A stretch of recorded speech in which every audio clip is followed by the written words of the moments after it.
আসসালামু আলাইকুম, সবাই কেমন আছেন? আশা করি সবাই ভালো আছেন। আজকে আমি রান্না করব হচ্ছে গরুর মাংস।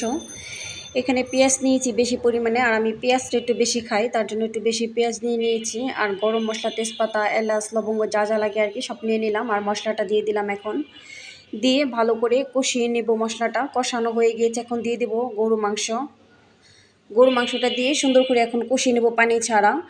কষাতে কষাতে মাংস থেকে একটা পানি ছাড়বে, তো কষানোর পর তারপর আমি অ্যাড করব এখানে গরম পানি।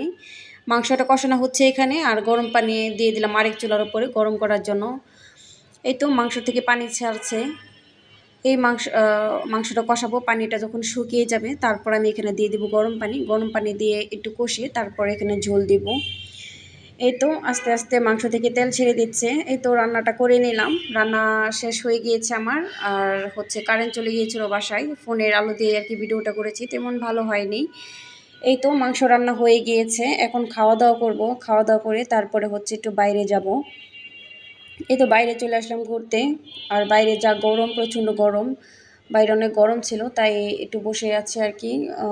মেলা হচ্ছে, মেলার সাইডে একটা জায়গা আছে সুন্দর, ওইখানে আর কি একটু বসে আছি। আর এখানে একটু ভিডিও করলাম, আশেপাশে একটু সবুজ গাছপালা এগুলো দেখে একটু ভালো ঘোরাফেরা করে বাসায় চলে আসলাম। এই বই হচ্ছে আমার ভাগ্নের, তো বইগুলো এখন কার্টুনের ভিতরে ভরে আমি রেখে দিচ্ছি, যেহেতু এখন দরকার নেই, ওরা চলে গেছে গ্রামে, আর এখন গ্রামে থেকে পড়ালেখা করবে, তার জন্য এখন বইগুলো এখন তো আমার দরকার পড়তেছে না, তার জন্য কার্টুনের ভিতরে ভরে রেখে দিয়েছি। এগুলো দরকার পড়বে পরবর্তীতে আমার ভাইয়ের বিসিএস পরীক্ষা দেওয়ার সময় নাকি লাগবে এই বইগুলো, তার জন্য আর কি কার্টুনের ভিতরে ভরে আমি রেখে দিচ্ছি একটা সাইডে।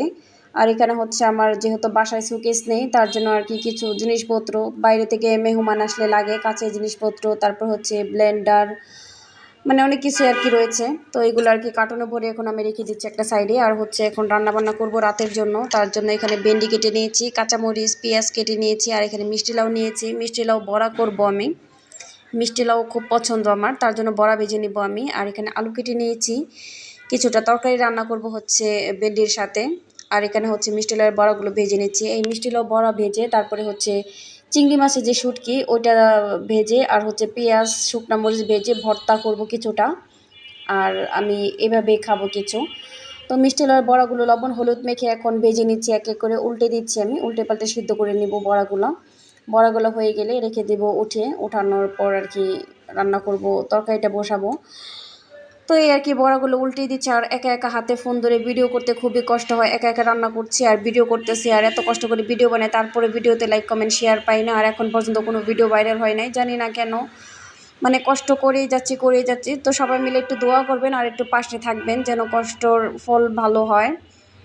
আর আপনাদের দোয়ায় ভালোবাসা এতটুকু পর্যন্ত ছিলাম, আর আশা করি বাকি সময়টুকুতেও আপনারা থাকবেন পাশে এইভাবে, আর সবাই আমার জন্য দোয়া করবেন। আর আপনাদেরকে অসংখ্য ধন্যবাদ, মন থেকে আপনাদের জন্য দোয়া ভালোবাসা থাকবে সবসময়। আপনাদের ভালোবাসা না থাকলে কখনোই সম্ভব হতো না আমার এতটুকু পর্যন্ত আসা, আর আমি কখনোই সাহস পাইতাম না এখানে অনলাইন জগতে আসা।